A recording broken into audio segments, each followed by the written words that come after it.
Today's guest challenges the idea that medicine and spirituality belong in separate rooms.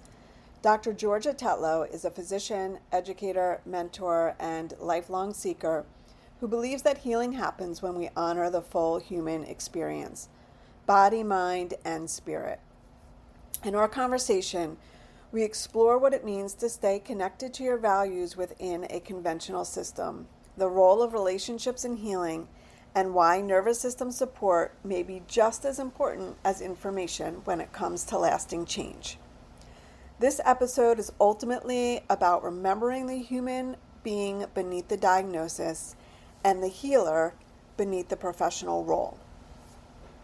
One of the themes that kept emerging in this conversation was that healing happens in relationship. Whether we're talking about patients, practitioners, mentors, or ourselves, transformation rarely occurs in isolation. I hope you'll listen for that thread as you enjoy this conversation with Dr. Georgia Tetlow. Welcome to the Spiritually Curious Therapist, where science, spirit, and the self come together in the art of healing. I'm Jody Silverman, psychotherapist, Reiki master, and fellow seeker. Here we explore how presence, compassion, and nervous system wisdom helps us reconnect with the heart, the body, and the soul.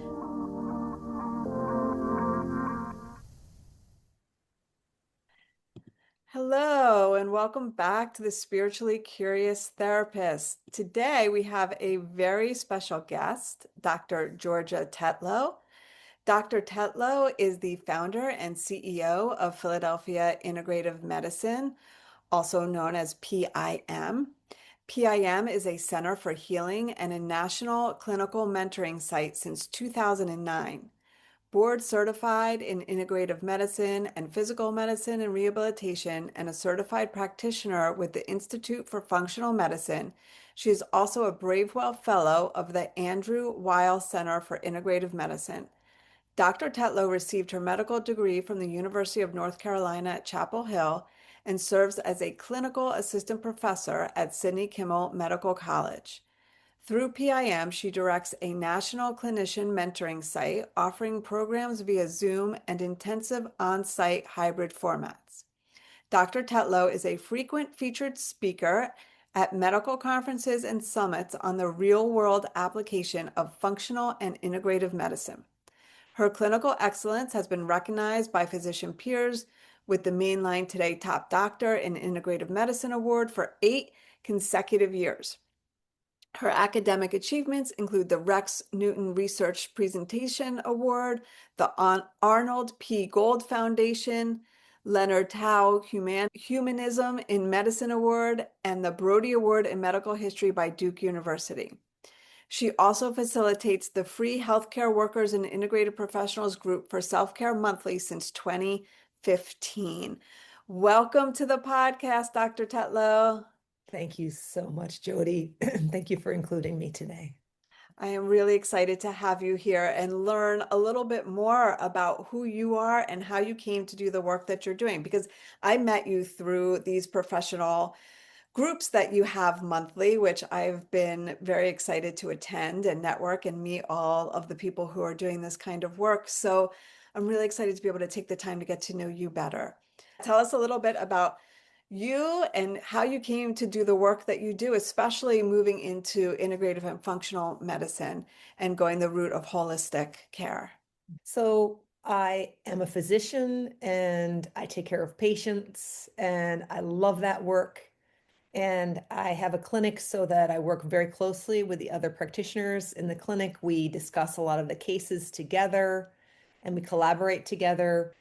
And I'm a business owner, so we have a sort of a healing vehicle, a healing space. And in addition to patients, we're also helping to train, mentor, and inspire other healthcare practitioners. So on the outside, it's clear that I have these two different roles. The healthcare provider mentor is a lot about teaching and understanding where someone is and what they're interested in creating in their own clinic, in their own work, how to evolve their practice of medicine so that they can use new tools and think in new ways and become more holistic in what they're doing.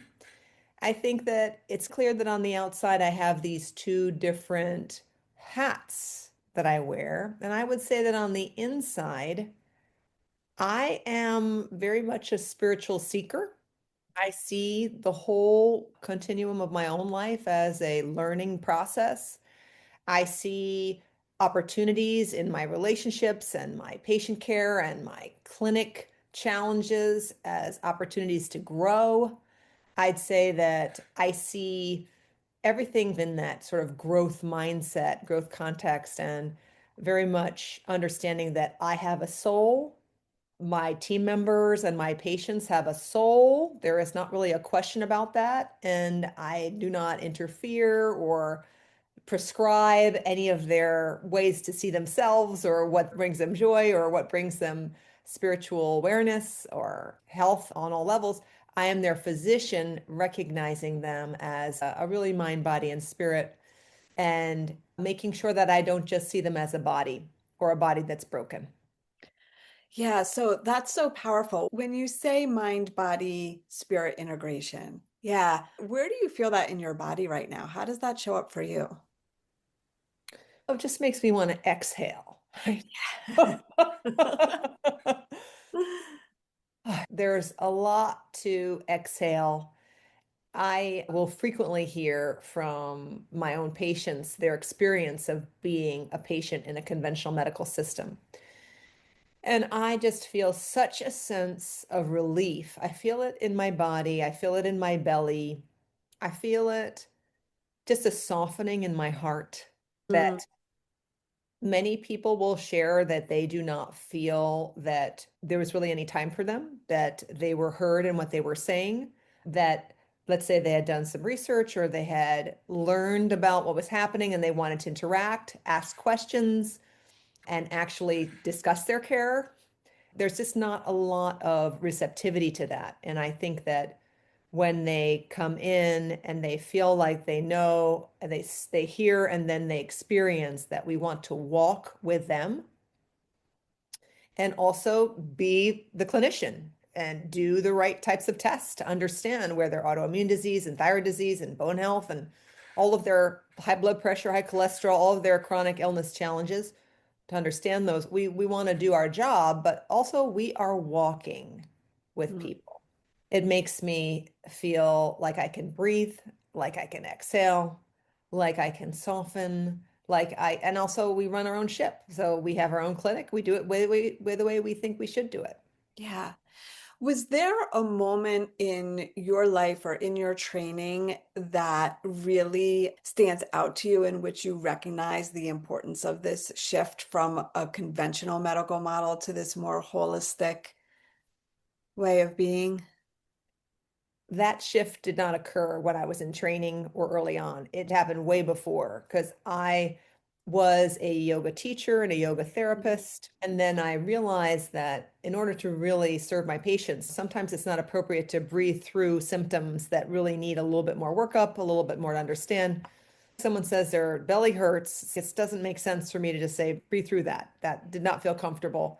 So I love the body and I decided to go into a traditional healing. I didn't do an alternative degree, I did an MD degree. So I knew all along that I wanted to keep myself and my values.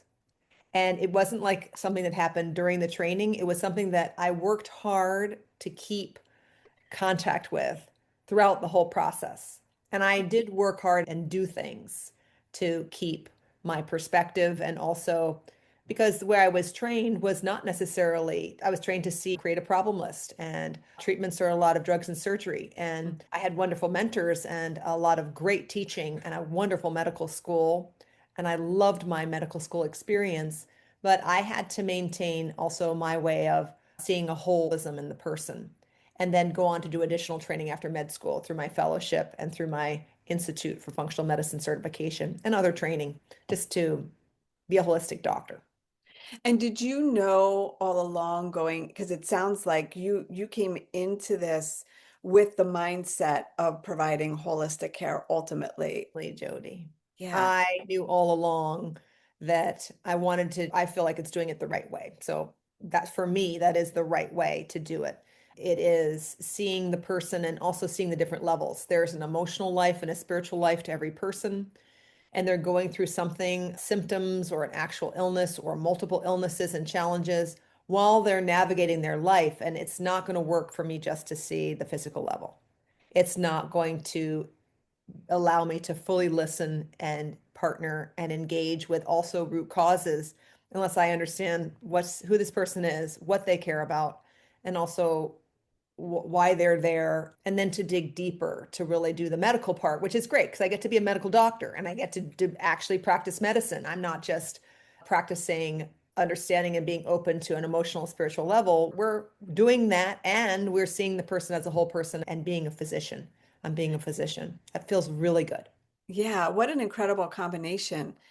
What was it like to you to stay connected to that throughout a conventional medical training?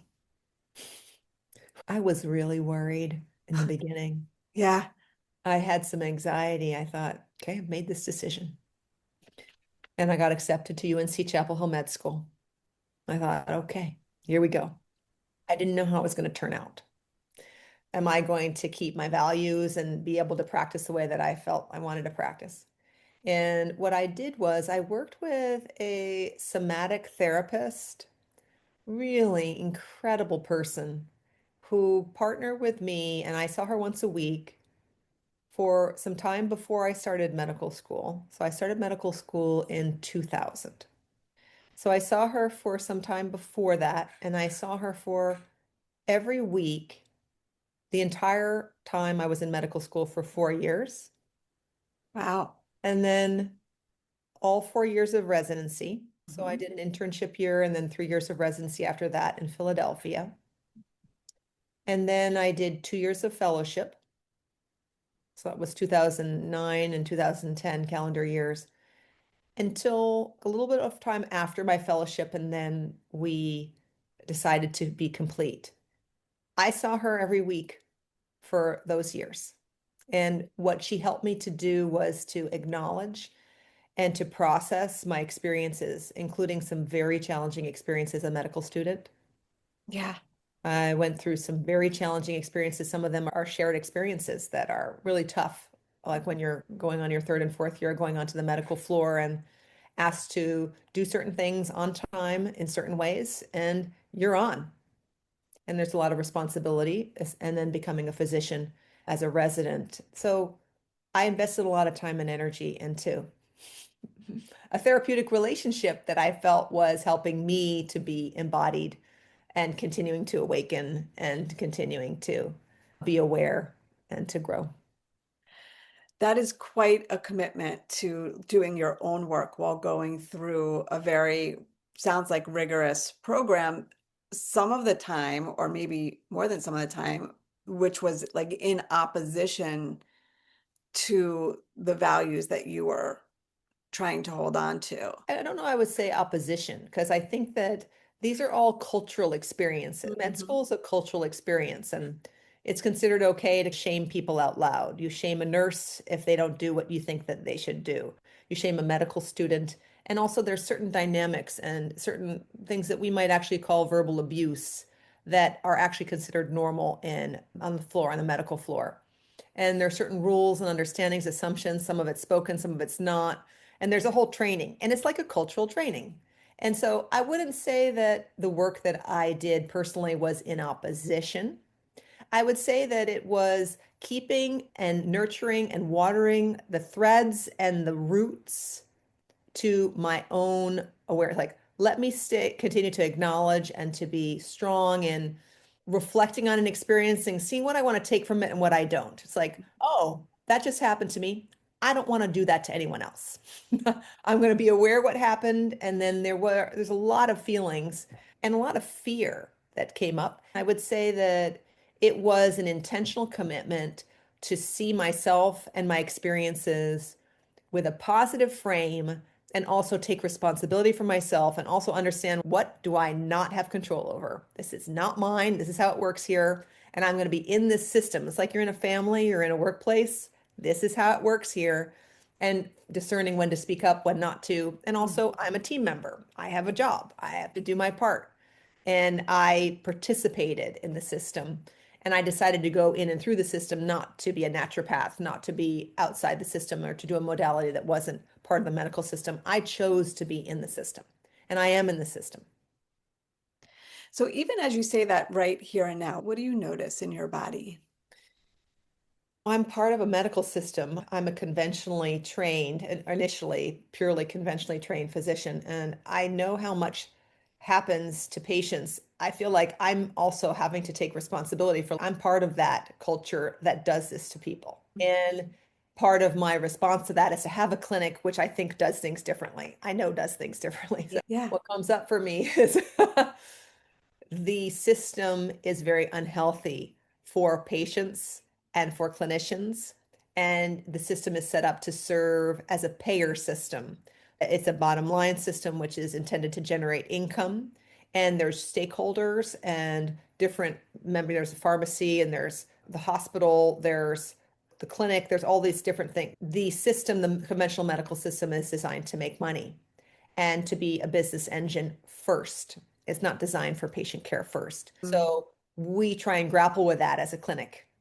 As for us, we need to be viable. We need to make sure that we make our payroll, and we also need to make sure that we're organizing ourselves with our top priority is patient care and setting ourselves up so that what we do supports listening, validating, never dismissing a patient, and then bringing in the technology of the testing. So there's a lot of things you can do to understand symptoms and illnesses that's not part of conventional. So that's what we train the clinicians in. It's like, what can you do to help resolve an autoimmune illness, not just suppress the immune system and suppress the symptoms?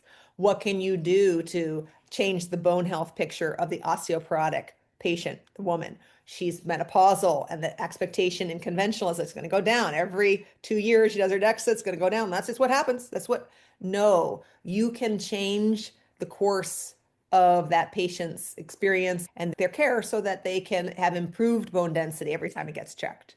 So we do that.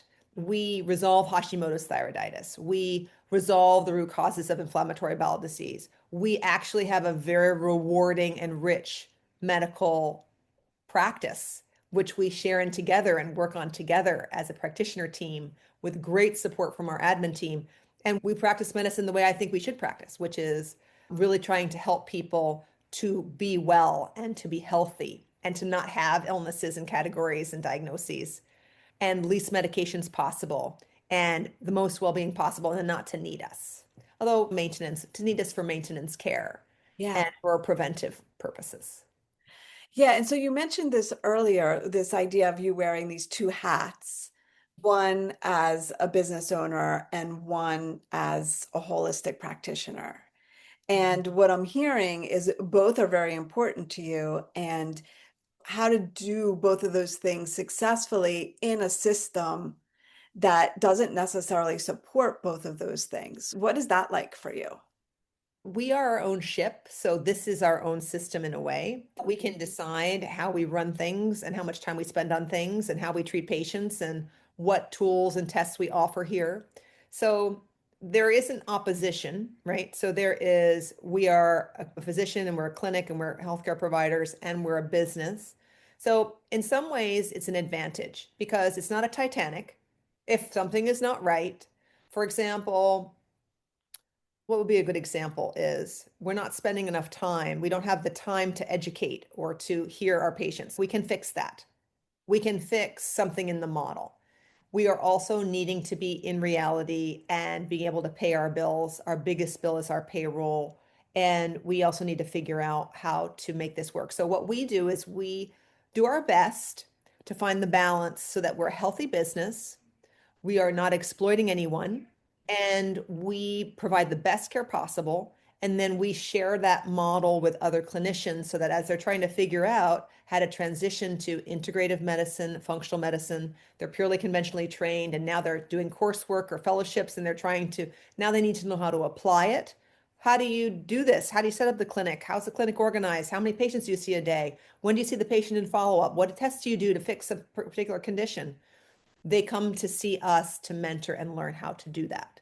And we've tried to figure out how to be a clinic and to run and to be the best patient care. And then, of course, we don't have all the answers, but we do have some good answers to offer. And we have we're very full with our mentoring program to help support and mentor clinicians. Yeah, what an incredible offer. Who are the type of physicians who reach out to you? Like, where are you seeing those folks coming from? What are they looking for? What are they needing? Obviously, they see your clinic and they want to learn from you and do what you're doing. But what are they coming with the same kind of background? What's their experience? I would say that primarily physicians and nurse practitioners become Hmm. mentoring clients. And for example, I have a mentoring client who just did a free consult with me a couple of days ago, and he is a business owner. He owns the clinic and he employs several physicians, several nurse practitioners. And he's in Georgia and he wants to, in his rural community, and he wants to offer functional integrative medicine. And he's done some of the coursework because we're not going to replace some of the coursework and the training and the curriculum. We want people to take the courses and the classes and get the framework and get their book understanding and their academic context. And then he wants to know how to do it. He wants to know what to do on Monday morning. He wants to know how to structure appointments and how to take care of different illnesses. And so he's going to come in. And so, primarily, nurse practitioners, doctors, he'll come in for an intensive week and then he'll do follow up online. So, he'll come in, take a flight from Georgia. He'll stay here for Tuesday through Friday.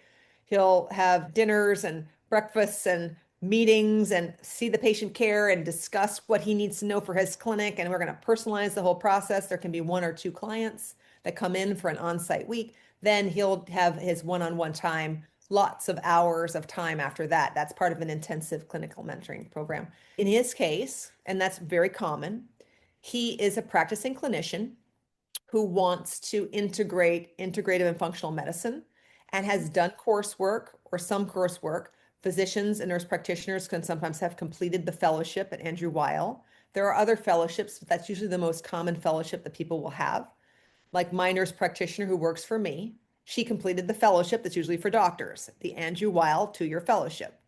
And then I recruited her 7 years ago because I just loved her. She was a mentoring client. And I just said, hey, I'd love to have you work with me in my clinic and move from Texas. And she did. She moved her family and then she came here. So these are people who are practicing. They're doing well. They have but there's something missing. What's missing is the way that they're practicing, and they know that there's another option and there's another way to practice medicine well. And they want to understand how to do it and how does it work. And it can cut your time to make the transition in half when you do a mentoring program. So I wish I had that when Hmm. I was going through my conventional to integrative practice. I wish I had someone to help me. So I do that for others now. And there's lots of different ways that the programs can be adapted, but that's usually why people are coming and the phase in their career they're coming.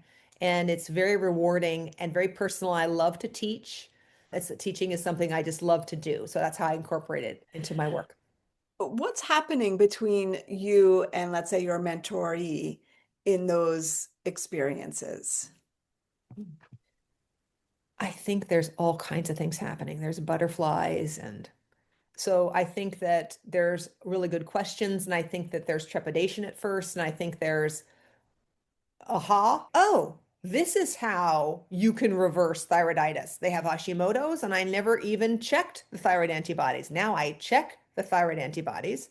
4 out of 5 people who have hypothyroidism have it because they have an autoimmune disease. But a lot of conventional practitioners never check the antibodies. They just give them thyroid medicine and say, well, I know why you have hypothyroidism, but I think you're going to need this medicine and you're going to need to come back here for the rest of your life.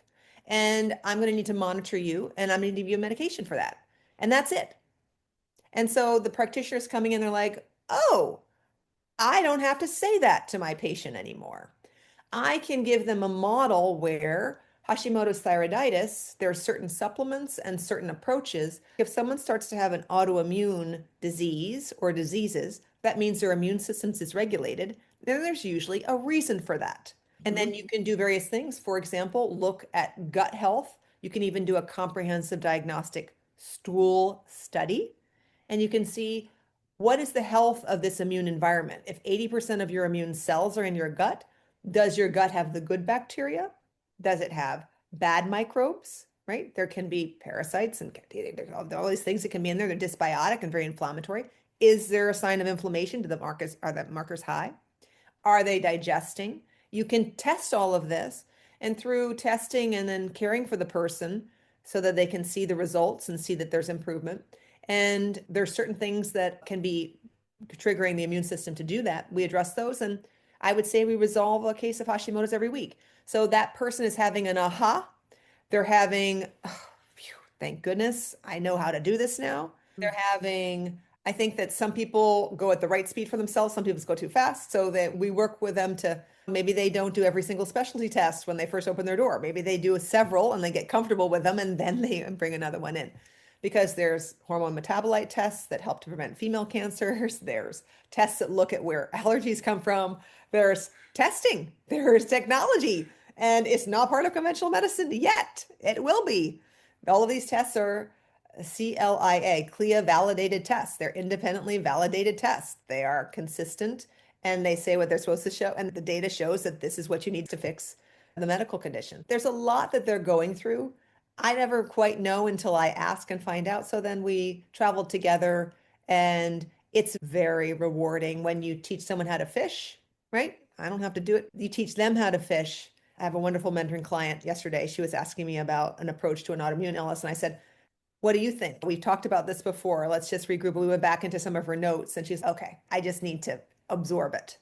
I've heard this before. I just need to take it in and feel like it's part of me, like it's operational knowledge that I can apply. Yeah, it sounds like there's a lot of detective work, like some a collaboration between the team members, but also with the patient, and really digging a little bit deeper than, like you said, conventional medicine goes, which I still don't fully understand why they don't do that, but that may be a totally separate conversation. And even as I'm listening to you talk about this, I'm feeling some excitement about the possibilities that Yeah. with each and every patient, there are many potentials, I imagine. It is so exciting, Jody, because people are told, I don't know why you have this, just take this medicine. There's nothing I can do for you. Or they get told there's nothing wrong with you. Right. And the fact is, there's often actually a different answer. Actually, there is an understanding of what's going on. There is an understanding of what to do to help correct it. There's the patient playing a role in the solution, which is much more empowering. That's why we need time for education and to talk about test results. In terms of detective work, there is detective work for the mentee and me. So we meet for a session and then we talk about the intensive week to make sure they get their needs met. And then after the intensive week, we have a session. And then the rest of the sessions are used for what they need to learn, what they need to, we figure it out. So there is some detective work, but a lot of just, the rest of it's just learning and experiencing. The detective work with the patient, like they'll come in and they have an hour appointment, sometimes longer, to share their story. We've already done a really extensive intake, so we already know some of the medical details, like they can tell us when they got a diagnosis, they can send us lab work in advance, they can specialty work, specialty tests in advance. We have a lot and we prepare in advance for every appointment. Then when we spend the time with the person, we are listening. And it's always unique. They walk in and it's a 25-year-old and both their mom and their dad are there. It's happened to me yesterday. And this person had been diagnosed with inflammatory bowel, but it had never been explained. And I said, did you know your testing shows that you have inflammatory bowel disease? It looks like, based on your history and everything we're looking at here, it looks like you have ulcerative colitis. And then he looked at me and he said, oh, yeah, someone did tell me that, but they didn't tell me what to do about it. I was in the process of moving and they didn't give me medicine. They didn't give me a follow-up appointment. And I said, oh, so you actually knew that? Like I had a whole new patient appointment. This is the first appointment to review their test results, their blood work. We had decided on a stool study because he has abdominal pain, 7 out of 10, round the clock. I think we'll take a look. We'll do this stool study as well as the comprehensive blood work. So it turns out there's this discovery process. Like Yeah. this is an example of someone who's not been cared for. We even had some answers. So the sleuth work, the detective work, it's always unique, but You have to go at the pace for the person so it's doable. You Mhm. have to listen and understand what's important to them, what to do first. You can't do everything at once. And then that's the art. The art is not overwhelming them, not overwhelming yourself as a practitioner, because you are looking at everything, right? You could easily overwhelm everyone. And then you're communicating in that patient experience with the patient, and then their mom and dad are there. And so you're all coming there together and making sure you're looking at this, just the body language. AI could never do this. AI could never read the body language. They could take test results and spit out what they think the likely conclusions are. Of course, AI is not supposed to diagnose anything. A healthcare practitioner is supposed to diagnose something, and people aren't supposed to diagnose themselves, although no one's got that memo. I'm not supposed to diagnose. You're supposed to actually be in a care experience to be diagnosed by a practitioner. But it's an art and sleuth work. It's intuition. It's listening. It's Mhm. caring. And then it's making a lot of micro adjustments, whether or not it's a mentoring client or a patient, because the purpose is for them to get what they need, for their nervous system to come along in a stable and steady way where their nervous system's still able to take in a learning state. Because parasympathetic, right? Yeah. Rest and digest and learn and sleep and rest. We can't do that if we're wired, tired, and if we're stressed and if we're overwhelming ourselves or others. It doesn't work very well. No, it doesn't. And I hear so often as a therapist, especially working with folks who have chronic pain and chronic illness, how overwhelmed they are when they go to a physician, and the anxiety starts the night before because they've had so many activating experiences or experiences in which they weren't being held in a way that they needed to, and whether that was because they were overwhelmed with information or given diagnoses like your example, and but not told anything about it. And so what am I supposed to do with this? And the dreaded, we don't know what's wrong with you. You're just going to be in pain or have these symptoms for the rest of your life, and you have to figure out how to deal with it, Yeah. which is, yeah, really It, upsetting for it's folks. upsetting. It's anxiety provoking. So, a couple things on that. That's really helpful what you were sharing, just reminding of the experience of being a patient. I think that the patients have anxiety, and I think that the practitioners also have a lot of stress and anxiety. And I also am a business owner. And so it's so interesting how I also want to be a workplace where my staff, my practitioners are also operating under the least stress possible. And that can also be a challenge because someone's learning how to take care of a lot of different angles, a lot of different levels, a lot of different information. And they're also people who give and they're generous.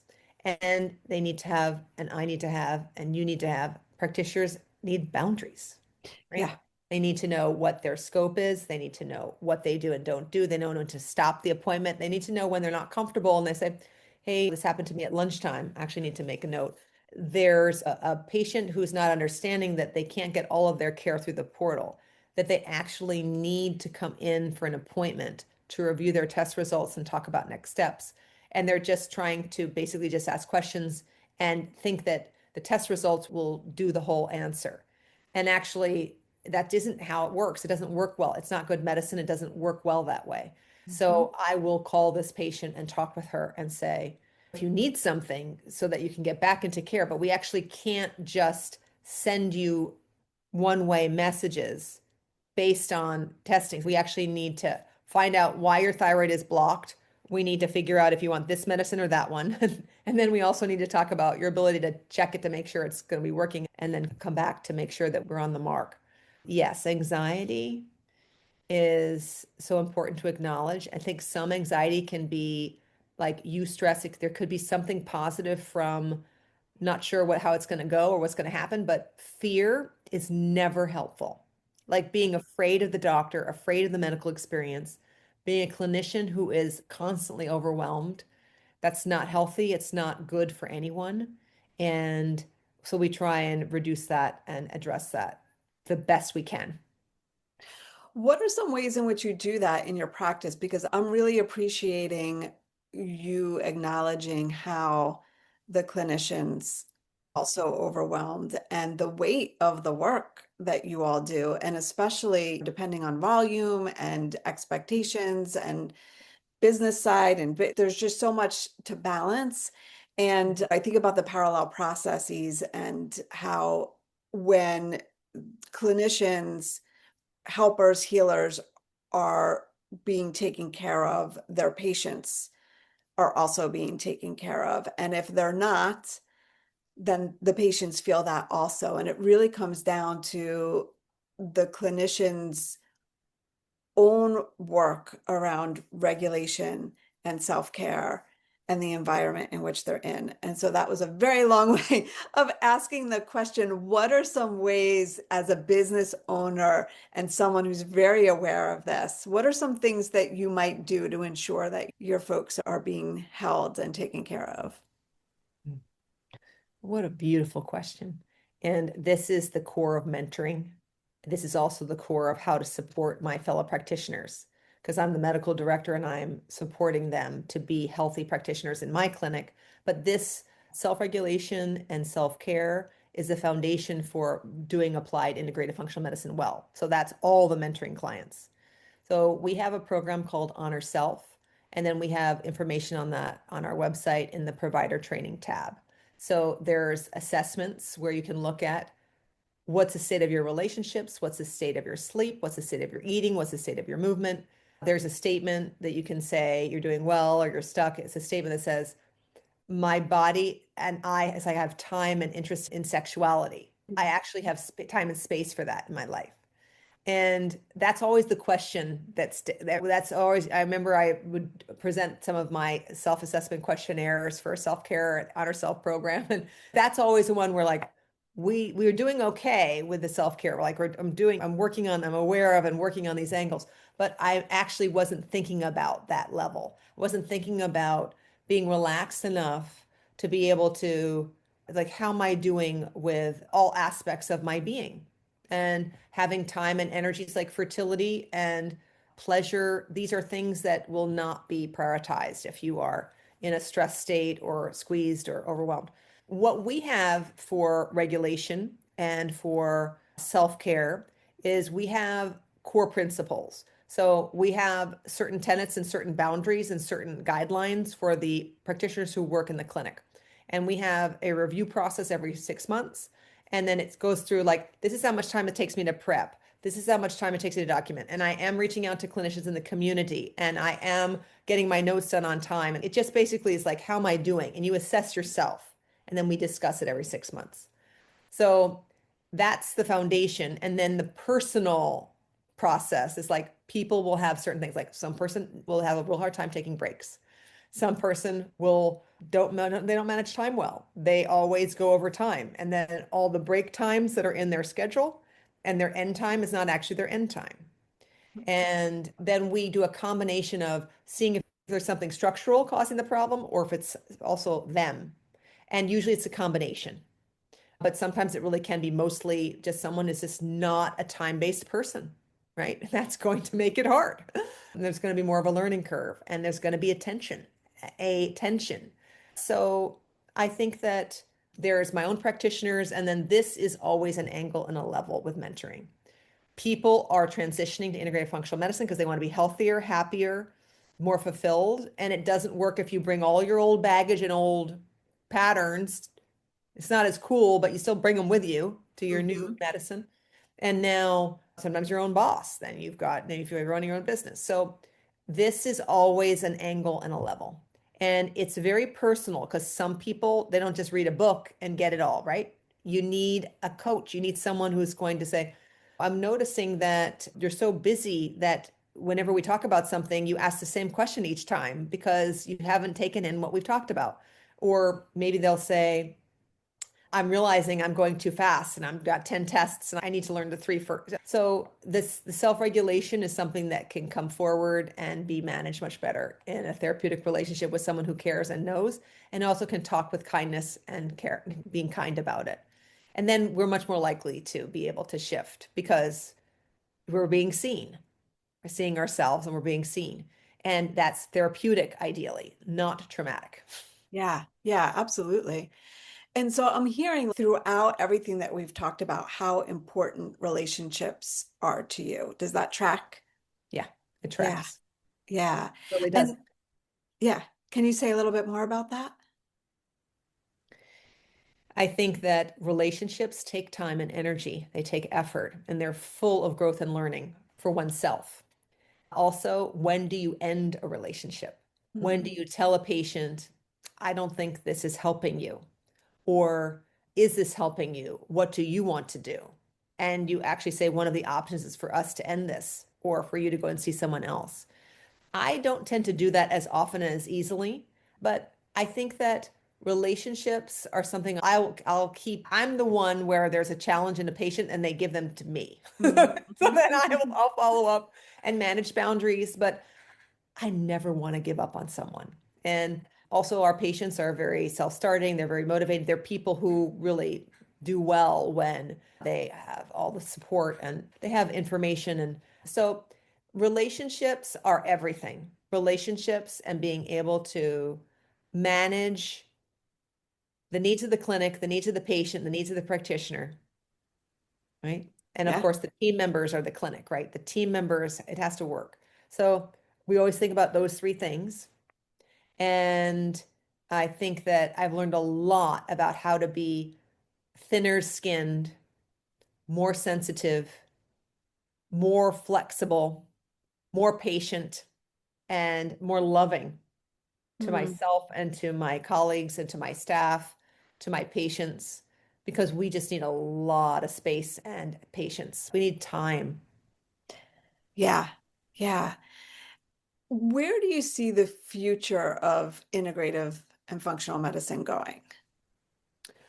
What's happening with artificial intelligence is that a lot of people can order their own lab values and then they can self-diagnose and they can put information into ChatGPT or another engine. And then they can take care of themselves a little bit more than they could before. So some of those folks might have come to us, but now they come to us a little bit later. And we notice how they sometimes will not have it correct. They will not have asked the right questions or been on Mm, the right track.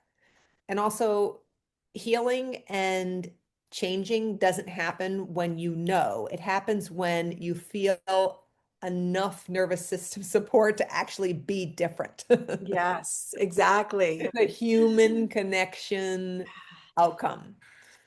So the future of integrative functional medicine is for there still to be healthcare providers because really scary is that there's robots. There's messages like this in the movies now. I saw a recent movie and there was no healthcare provider. They're on a spaceship, they're alone, there's robots. They get sick, they almost die, and then the robots fix them up and they suddenly have a medical gown on, suddenly have improvements, and they suddenly are they're all healed up. And there was no person involved with the interaction at all. Mm, It's subtle and not so subtle how we're being told and learning that there aren't humans in healthcare, there's AI.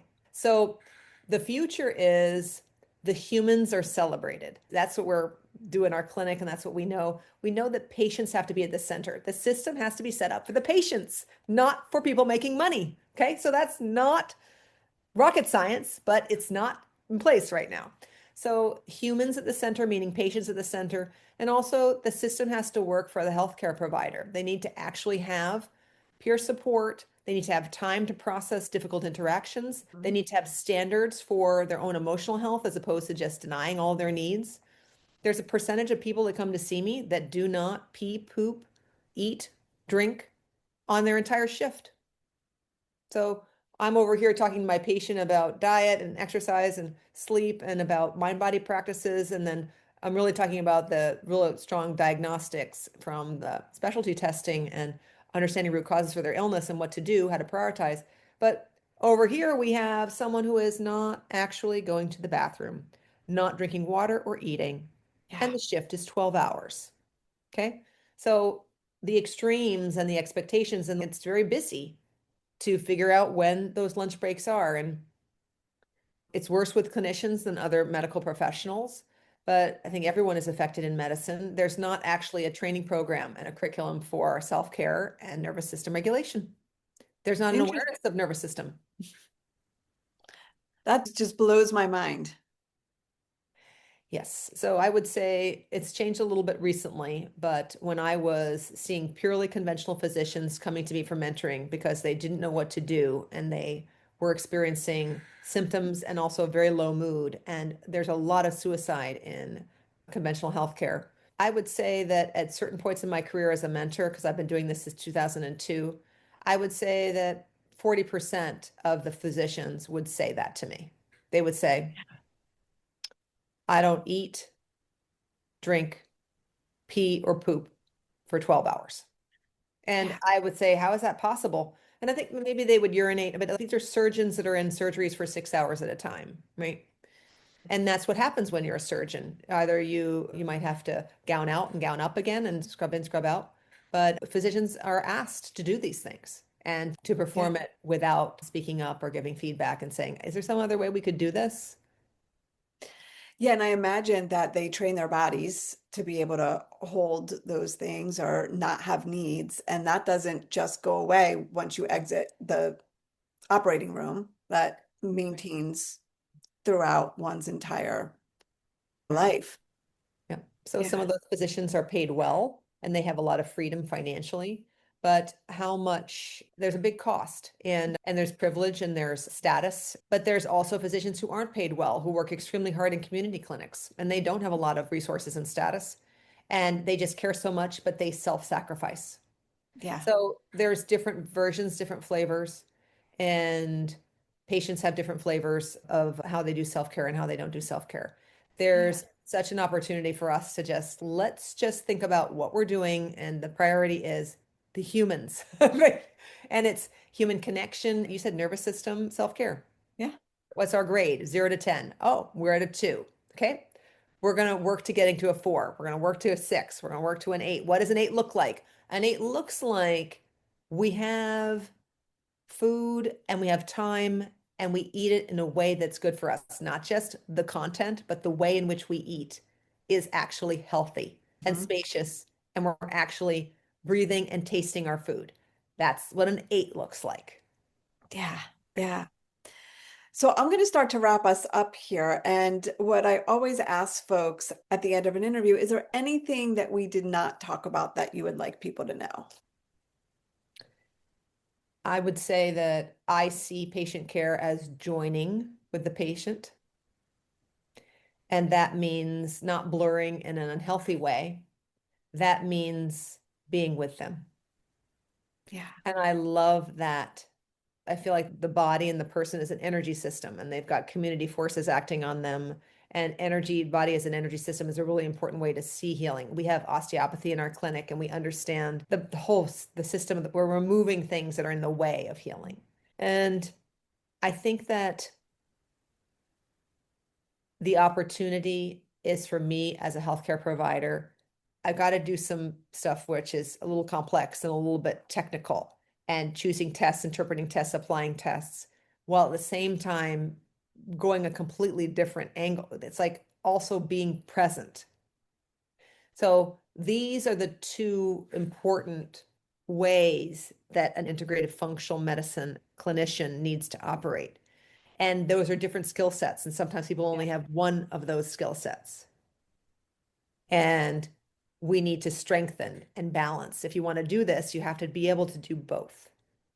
And the other thing I would mention that I think is really important is the subconscious. When people have illnesses and you help them and you take care of something and they no longer have a painful hip, it actually didn't need a hip replacement. It was intestinal dysbiosis, like they had bad bacteria and they had inflammation. You address that and they don't need their hip replaced. Then they develop something else. Once you do one thing, it's like there is something in the background to be addressed. It's not actually just what's up front. Tell me this is what conscious, like I know what's happening. So the role of the subconscious in health and healing is really important. I would say that 1% of our patients actually engage with that level. And we Yeah. have lots of tools and techniques, but they're not sometimes ready to talk about some of that. And we are talking about it directly and indirectly. And that's a whole area that's very exciting. And Yeah. Yeah. Absolutely. If people want to get in touch with you, if they want to learn more about your clinic, if they want to learn more about your mentoring program, what is the best way to reach you? you can put in Philadelphia Integrative Medicine into the computer, do an internet search. You can also put my name in, Georgia Tetlow, and then you'll find our website, which is PHILLY -IM So Philly-im.com. I am as I as in mom, I as in I, M as in mom.com. And there's information about free consults. Everyone is invited to do a free consult. It's a phone call and it's talking about how would you help me? This is my situation. Do you do this? And you can see on the website all the conditions we treat. So a lot of questions can be answered. But if you'd like a free consult, and they're not necessary, but if you'd like to talk with a practitioner, you can set that up. And then there is a provider training tab, which got all the information about doing one-on-one. You can do a single one-on-one session. And Mm. then you can have a sounding board and just say, I don't know, what about me? What about me changing my career and life as a healthcare practitioner? Does this apply to me? What would I do? Where would I start? Sometimes the pre-mentoring consult doesn't end up in mentoring. It ends up in that person's next step for themselves. Yeah. And there's a lot of resources on the website for clinicians. And there's a lot of resources on the website for everyone. Our blog is a great resource for education, and it educates clinicians and it educates patients and prospective patients. You can sign up for the blog, and also signing up for the newsletter will give all these kinds of information, and then also a link to the blog when it comes out. And also healthcare practitioners, I would love for them to come to the monthly group that we have, Healthcare Workers and Integrative Professionals Group, HCIP, Healthcare Workers and Integrative Professionals Group. We've had that since 2015. It's a monthly meeting. We've had more than 115 meetings so far. And I love that because it's confidential. All the topics are great. The topics are how do I not carry the weight of the world and my patient care home with me? How do I figure out my 10-year dream? How do I manage my emotional boundaries? How do I take care of myself? There's specific topics, and that's a great meeting on Awesome. Mondays, the first Monday of the month at lunchtime. Awesome. Awesome. Thank you so much for everything that you're doing and for all of your work and your dedication and for taking the time to being on the podcast. I really appreciate getting to know you better and hearing about all the work that you do. Thank you, Jody. And I appreciate that I listened to a few of your podcasts. I appreciate how you are thinking and tuning and acting as a practitioner and as a podcast interviewer to let people know about this inner working, right? The inner working and the different healing that is the healing that's possible. Thank you for the care you took with inviting me and getting me prepared and to be able to do this with you. And thank you for your questions. And thank you for having the time to do this and for giving this gift to others. Because sometimes we don't know. That's the practitioner. We don't know what happens after that interaction is done. This is a very generous thing that you do. And Oh, then it can open up so much for people, for practitioners, for people. And I say thank you to you. oh, thank you. That's my goal. That's my hope.